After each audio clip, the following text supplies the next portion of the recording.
Hey guys, welcome to my YouTube channel. Guys, आज के इस वीडियो में हम बात करेंगे पर्यावरण प्रदूषण पे निबंध। ठीक है, निबंध लिखने का जो सही तरीका है वो क्या है, टॉपर निबंध कैसे लिखता है, और साथ ही साथ ये आपके बोर्ड एग्जाम में 9 मार्क्स के आ रहे हैं। ठीक है, और पूरा का पूरा 9 नंबर आपको कैसे मिलेगा ये मैं पूरी वीडियो में डिटेल्स में बताऊंगा।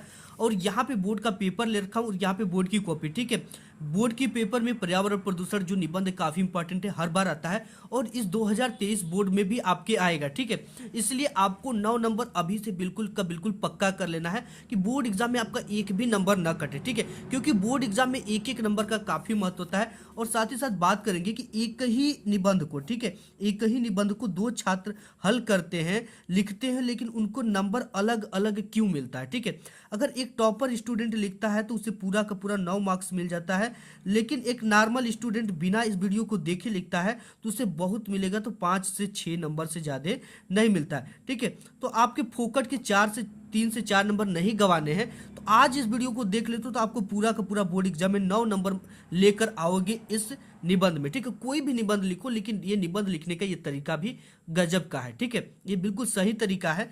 तो जैसे कि यहाँ पे आपकी ये बोर्ड की पेपर थे, इसमें देख सकते हो आपकी यहाँ पे निबंध कितने नंबर का आ रहा है, 9 × 1 यानी 9 नंबर का निबंध आ रहा है, जिसमें से है पर्यावरण प्रदूषण। ठीक है, तो इसी पर्यावरण प्रदूषण पे ही हम निबंध देखने वाले हैं।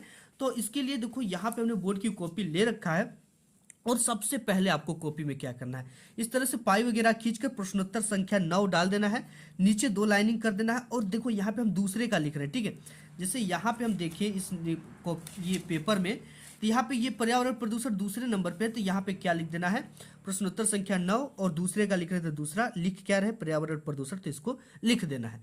अब लिखने के बाद देखो आपको क्या करना है, सबसे पहले रूपरेखा हेडिंग डालना है। ठीक है, अब रूपरेखा में क्या क्या लिखना है, रूपरेखा में प्रस्तावना लिखना है, प्रदूषण के प्रकार लिखना है, पर्यावरण प्रदूषण का कारण लिखना है, प्रदूषण को रोकने का उपाय और उपसंहार। देखो ये जो हेडिंग है ना, ये काफी इंपॉर्टेंट हेडिंग है, और ये ही इसी पूरे टॉपिक पे हम इस वीडियो में बात करेंगे, और इसी टॉपिक पे हमें क्या करना है, निबंध को लिखना है। तो बोर्ड एग्जाम में आपको भी निबंध जैसे किसी भी टॉपिक पे लिखो तो आपको सबसे पहले रूपरेखा सबका डाल देना है। ठीक है, यानी कि हम किस किस टॉपिक पे बात करने वाले हैं इस निबंध में। तो सबसे पहला टॉपिक है हमारा प्रस्तावना। तो प्रस्तावना हम सबसे पहले देखेंगे। ठीक है, सबसे पहले आपको प्रस्तावना हेडिंग डालनी है इस तरह से। ठीक है, जैसे ये डाला इसके नीचे अंडरलाइन कर देना है।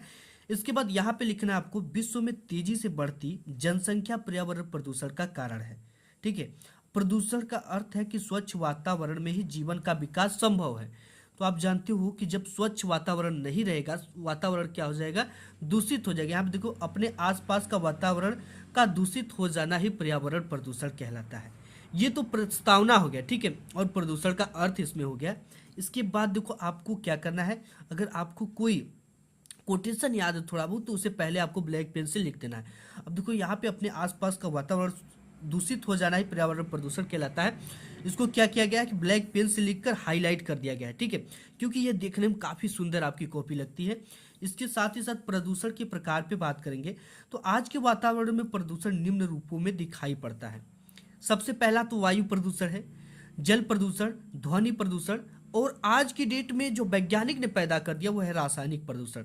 ठीक है, तो एक एक चीजों को हम देख लेते हैं। उसमें सबसे पहला जो था वो था वायु प्रदूषण। ठीक है, तो वायु प्रदूषण यहाँ पे हेडिंग डालना है इस तरह से आपको, फिर लिखना, वायु प्रदूषण में विशेष प्रकार की गैसें अपने विशेष अनुपात में उपस्थित होती हैं। ठीक है, जीवधारी अपनी क्रिया में ऑक्सीजन व कार्बन डाइऑक्साइड का उपयोग करते हैं। ठीक है, ऑक्सीजन का उपयोग हम मनुष्य करते हैं, और कार्बन डाइऑक्साइड का उपयोग पौधे करते हैं। ठीक है, का उपयोग करते हैं। मानव अपनी आवश्यकताओं के कारण वायु को प्रदूषित कर रहा है। ठीक है, क्योंकि जितने भी प्रदूषण हो रहे हैं वो मानव की ही वजह से हो रहे हैं। ठीक है, ये अपनी आवश्यकता को पूर्ति करने के लिए क्या कर रहा है, वातावरण को प्रदूषित कर रहा है।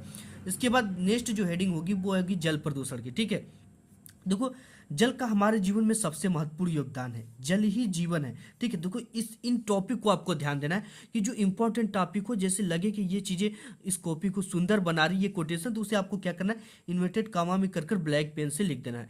यहाँ पे जैसे जल ही जीवन है। इसके बाद लिखना है, जल में कुछ तत्व जैसे खनिज लवण, कार्बनिक, अकार्बनिक गैस इत्यादि का अधिक मात्रा में हो जाने के कारण जल का प्रदूषित हो जाता है। ठीक है, और इसके साथ ही साथ जल प्रदूषित के और भी आप डिटेल्स में लिखना चाहो तो लिख सकते हो कि जैसे क्या होता है कि हमारे गांव में पोखरा होता है, उसमें भैंसे नहवाना, कपड़ा कचरना इत्यादि से भी जल प्रदूषित होता है, उसमें नाली बहा देना, कचरा फेंक देना। ठीक है, इसके बाद है ध्वनि प्रदूषण, जो कि काफी इंपॉर्टेंट है। ध्वनि प्रदूषण क्या है कि ध्वनि प्रदूषण आज की एक नई समस्या है। ठीक है, इसे वैज्ञानिक प्रगति ने पैदा किया है, जिससे कि वैज्ञानिक प्रगति भी आज की डेट में जरूरी है। ठीक है, तो जैसे मोटर, कार, ट्रेन तथा कारखाने, मशीनें, लाउड स्पीकर आदि से ध्वनि प्रदूषण बढ़ रही है। ठीक है, क्योंकि इस चीज को रोका भी नहीं जा सकता, क्योंकि मोटर कार अगर इंसान से छीन लिया जाए, वैज्ञानिक को देन को छीन लिया जाए, तो मनुष्य जो वो किसी काम का नहीं रह पाएगा। इसलिए इन चीजों को छीना भी नहीं जा सकता है। तो ये जो ध्वनि प्रदूषण है ना, इसे वैज्ञानिक यानी कि मानव ने खुद उत्पन्न किया है। इसके बाद नेक्स्ट हेडिंग है कि प्रदूषण के कारण। ठीक है, यानी पर्यावरण प्रदूषण के क्या क्या कारण हैं। तो पर्यावरण प्रदूषण का सबसे बड़ा कारण विश्व में तेजी से संख्या वृद्धि है। ठीक है, आज की डेट में जो जनसंख्या वृद्धि हो रही है, यही सबसे बड़ा कारण है, क्योंकि जितनी जनसंख्या बढ़ेगी उसकी आवश्यकताओं को पूर्ति करने के लिए उतने ही चीजों को बनाया जाएगा, और जितना चीजें बनेंगी उतना ही पर्यावरण प्रदूषित होगा। ठीक है, कारण विश्व में तेजी से संख्या वृद्धि है। विश्व की जनसंख्या आज सुरसा की भांति विकराल रूप धारण किए हुए है, क्योंकि जनसंख्या नियंत्रण बस में नहीं है। ठीक है, आज जो जनसंख्या, विश्व की जनसंख्या सुरसा की भांति विकराल रूप धारण कर रही है। दूसरा कारण विज्ञान है, मानव पर इसका भी बुरा प्रभाव पड़ रहा है, क्योंकि विज्ञान देखिए क्या कर रहा है, आपकी आवश्यकताओं के लिए काम कर रहा है, बट वो जो आवश्यकता है ना, उससे काफ़ी ज़्यादा मात्रा में पर्यावरण प्रदूषित हो रहा है। जैसे आपके लिए कपड़े बन रहे हैं तो उसके लिए केमिकल का यूज किया जा रहा है, कई तरह के कीटनाशक दवाई उपयोग किया जा रहा है, जिससे कि हमारा पर्यावरण क्या हो रहा है, प्रदूषित हो रहा है। इसके बाद नेक्स्ट हेडिंग है कि पर्यावरण प्रदूषण के रोकने का उपाय। ठीक है, अगर ये बढ़ रही है तो देखो हर एक ऑप्शन के पीछे कोई ना कोई विकल्प जरूर होता है, हर एक कारण के पीछे। तो इसको रोकने का भी उपाय है, बढ़ती हुई जनसंख्या पर रोकथाम तथा अधिक से अधिक वृक्षारोपण किया जाए। ठीक है, क्योंकि देखो बढ़ती हुई जनसंख्या पर नियंत्रण लगाना काफी जरूरी चीजें हैं। अगर देखो ये भी नियंत्रण लगाया जा सकता है। ठीक है, तो ये क्या इसको बढ़ती हुई जनसंख्या पर रोकथाम तथा अधिक से अधिक वृक्षारोपण किया जाए। वृक्षारोपण क्या करते हैं, ऑक्सीजन को हमारे वातावरण में छोड़ते हैं। ठीक है, वृक्षारोपण जो वृक्ष होते हैं, पौधे होते हैं, हमारे वातावरण में ऑक्सीजन छोड़ते हैं, जो कि ऑक्सीजन हम लेते हैं, और वही ऑक्सीजन हमारा दूषित जो हो जाता है तो प्रदूषण कहलाता है। ठीक है, तो अधिक से अधिक हमें क्या करना चाहिए, वृक्षारोपण किया जाना चाहिए। आपको भी चाहिए कि आपके हर एक यादाश्त फंक्शन पे एक पौधा लगा देना चाहिए। जैसे आपका बर्थडे हो गया, ठीक है, आपकी शादी हो गया, चाहे कुछ पे एक पौधा लगा दोगे तो वातावरण तो स्वच्छ होगा ही, एक आपकी निशानी भी बन जाएगी। जल जल में कचरे व मृत शव को न बहाया जाए। ठीक है, ये रोक लगानी चाहिए कि जल में आप कचरे फेंकते हो, मृत शव को न बहाया जाए, तथा धुआं से बचने के लिए कल कारखानों को वहां बनाया जाए जहां जनसंख्या कम हो, और कल कारखानों में बहुत बड़ी बड़ी चिमनियां लगाया जाए, जिससे कि जो भी धुआं निकले वो सीधा का सीधा आसमान में चला जाए। ठीक है, और इसके साथ ही साथ इसकी बात कर लेते हैं जो लास्ट हेडिंग है उपसंहार की। ठीक है, यानी इससे क्या निष्कर्ष निकलता है, तो इसके लिए हम सबको मिलकर पर्यावरण को बचाना होगा। प्रदूषण की समस्या आज पूरे विश्व में है, इसके लिए शासन व सरकार को भी पूर्ण रूप से योग या ध्यान देना चाहिए, और पर्यावरण को बचाने के लिए और उचित कार्य भी करना चाहिए सरकार को। ठीक है, तो गाइस आज के इस वीडियो में बस इतना ही, मिलूंगा एक नेक्स्ट वीडियो में, तब तक के लिए